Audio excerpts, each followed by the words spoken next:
Assalamu alaikum wa rahmatullahi wa barakatuh. Bismillahir Rahmanir Rahim. Nahmadu wa nusalli wa nusallimu ala rasulihil kareem. Ma ba'da. Welcome to another video on the Islamic Knowledge YouTube channel. And in today's video, we're looking at this book titled Al-Tibyan fi Tahqiq Nisbah al-Marwiyyat Ila'l-Imam Abi Hanifah al-Nu'man Dirasah Naqdiyyah li Musnad al-Imam al-A'zam lil-Harithi. And this is by Dr. Maulana Zeeshan Chaudri, and it's been printed by Maktaba Ismail. Again, it's a small book, but you know what they say, dynamite comes in small packages, and this is absolutely a fantastic, really beneficial book. Just to look at the contents page again, it's about 144 pages of solid reading, and it's really beneficial. Again, the book starts off with Kalam al-Ulama fi adadi ahadith al-Imam Abi Hanifah. Then he goes into, and this is a full discussion on the Musnad of Imam al-Harithi as-Subadhmuni rahimahullah ta'ala, who passed away in 340 Hijri. Then he goes into the Musnad itself of al-Harithi. He takes approximately how many ahadith you've got, the ahadith number al-Thamin wal-Arba'un. So he takes 48 ahadith, and he discusses whether we can actually say Imam Abu Hanifa narrated these ahadith. Then Nata'ij al-Bahth, then Mulahadat ala Mawsu'at al-Bahra'iji. Just before that, he's got a discussion on al-Harithi and his impact on the Hanafi madhab. Obviously, Imam al-Harithi rahimahullah, famously known as al-Ustadh, because he had taught one of the Samanid Amirs, and this is discussed in detail in other books as well, even in here as well. Really beneficial. Again, I've got some brief notes on this. One of the unique features of this book, by the way, is that I believe the author, mashallah, Shaykh Zeeshan, did present this book to Shaykh Sharif Hatim, and so in numerous places Shaykh Sharif Hatim has actually given a little bit of his own insight, and one insight in particular I'm going to show you, you have to read. It's absolutely fantastic. And one of the things I just want to kind of notify you before we carry on is that if you do enjoy any of these videos, try to consider becoming a ambassador of Islamic Knowledge. What that means is that you contribute £5 a month, and that helps us to keep producing videos like this, all of our reels, etc. as well. Now getting back to this book now, just to have a look at it, we've got the book. What is this book actually all about? So let's go to page 10, and that kind of answers our question for us. And this is where Shaykh Zeeshan more or less tells us what this book is all about. So here the author mentions, and this is on page 10, I believe. Let me just have a look at هذه الدراسة. So on page 10, he is trying to answer here. وهذه الدراسة لا تركز على السؤال عن مكانة الإمام أبي حنيفة من جهة كونه راويا للحديث النبوي، لكن تهتم بالإجابة على السؤال التالي. So this whole book tries a little bit to give an insight to this question. هل كان الإمام أبو حنيفة من المكثرين أم من المقلين? Was he from amongst the common narrators of hadith? He narrated loads of hadith. Again, if he did that, then why would the muhaddithun have any problem with him?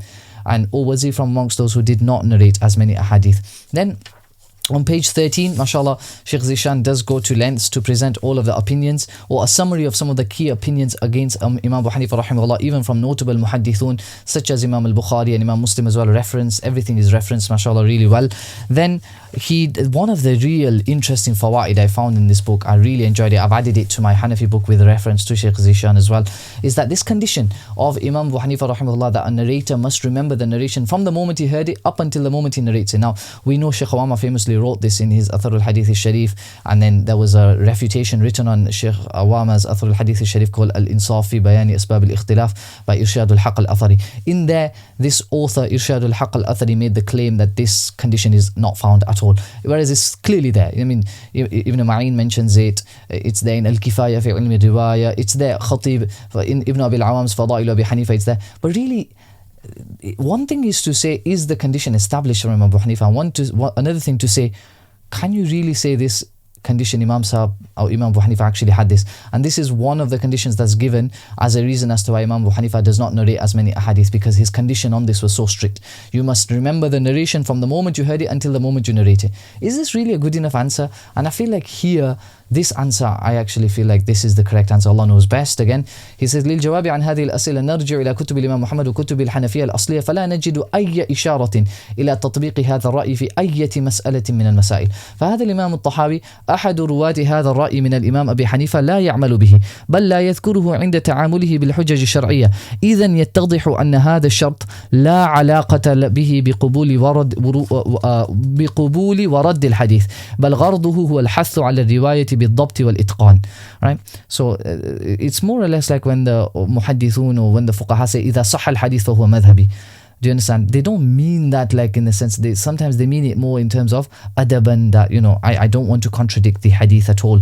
Here Shaykh Sharif Hatim also gives a little bit of a point as well, which is also very beneficial. Then here as well, the author, mashallah, gives quite a bit of a detail, or he sheds light on something which I've never really thought about, which is the whole musnad of Imam Ibn Adi.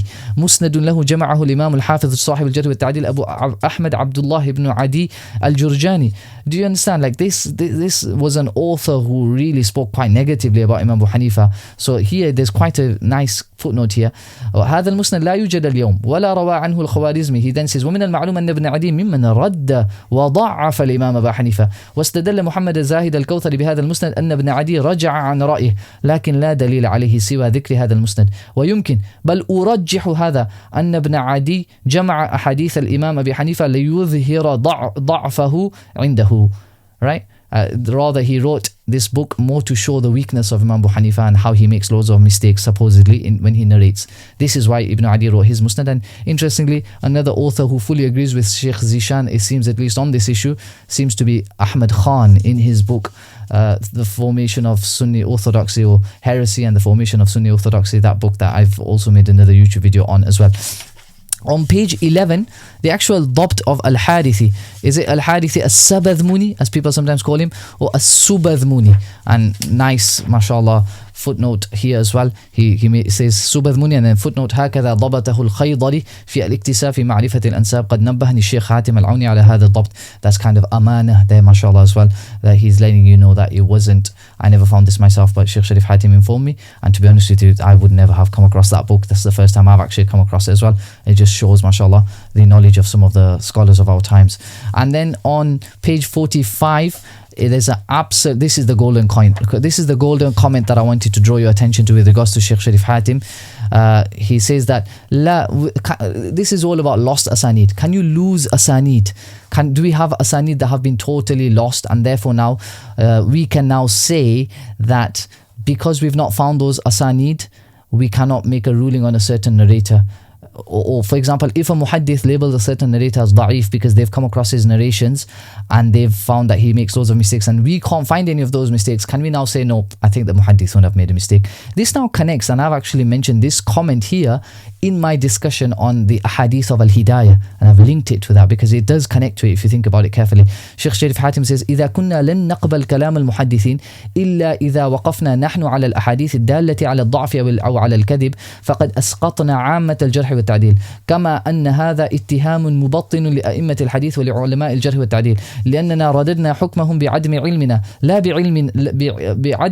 لا بعلمنا، مع أن شرط اعتماد قول الجارح والمعدل أصلا هو أن يكون إماما من أئمة الحديث عارفا بأسباب الجرح والتعديل، كما أن عدم وقوفنا على دليل الضعف أو التكذيب فقد يكون بسبب ضياع كثير من الروايات الشفهية المكذوبة التي حرص المحدثون على هجر روايتها ورواتها وإماتة ذكرهم وحديثهم، كعبد الكريم بن أبي الأوجاع أحد مشاهير الوضاعين الزنادقة الذي لم يبق له حديث واحد حتى في كتب الأحاديث الموضوعة، فهل سنرد جرحه لأننا لم نجد له حديثا موضوعا؟